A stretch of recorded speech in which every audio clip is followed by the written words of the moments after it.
woodworking since about 1980.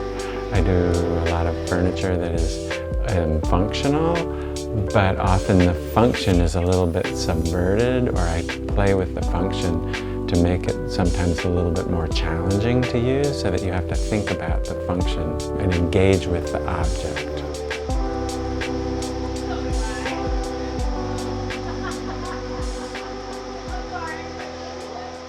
I'm especially interested in seating and the way seating can organize people and create community and mediates relations between people.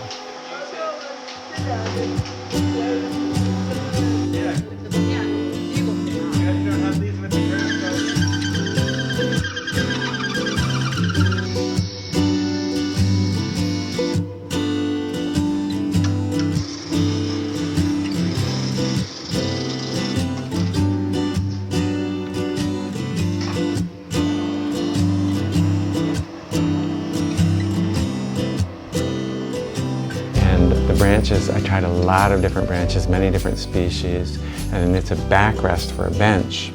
And the seat of the bench is more like what I usually do. It's a slab, quite a long slab. It's about 6 feet long, although I'm also doing a texture on the bench, which is new.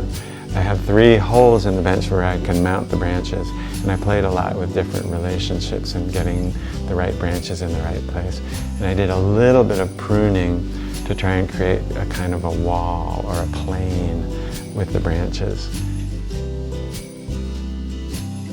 Well, I think that furniture making, it depends on what their goals are, but I think very often the goal is to provide a functional piece. But as an individual maker, I want to more experiment with ideas and concepts. And I think that for the person that works in the design field or the art field, their idea comes first, and so they're trying to make an object that the viewer will think about in more complicated ways.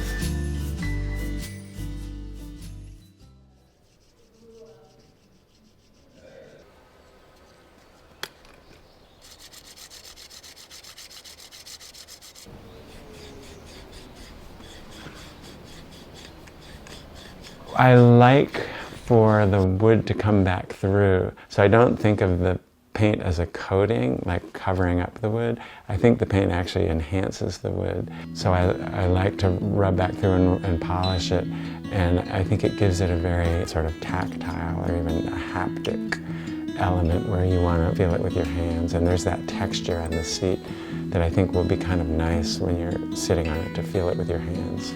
It's not a piece of art that you just look at, it's a piece of art that you interact with.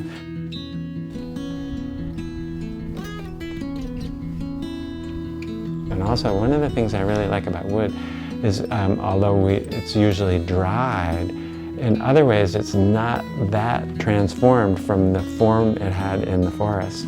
We cut it and mill it and shape it and trim it and cut joints in it, and we put finish on it. But inside that material, it's still the same wood that was in the forest. So my understanding of what the wood is doing as it grows in the forest is very important for how it acts as I work on it in the shop.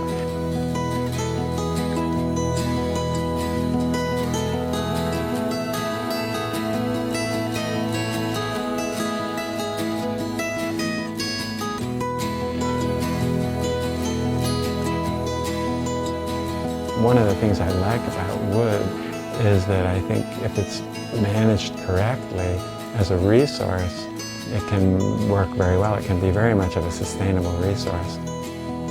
The change for me was using wood from the hillside without doing any woodworking on it. It's just a piece of wood that's in its natural state.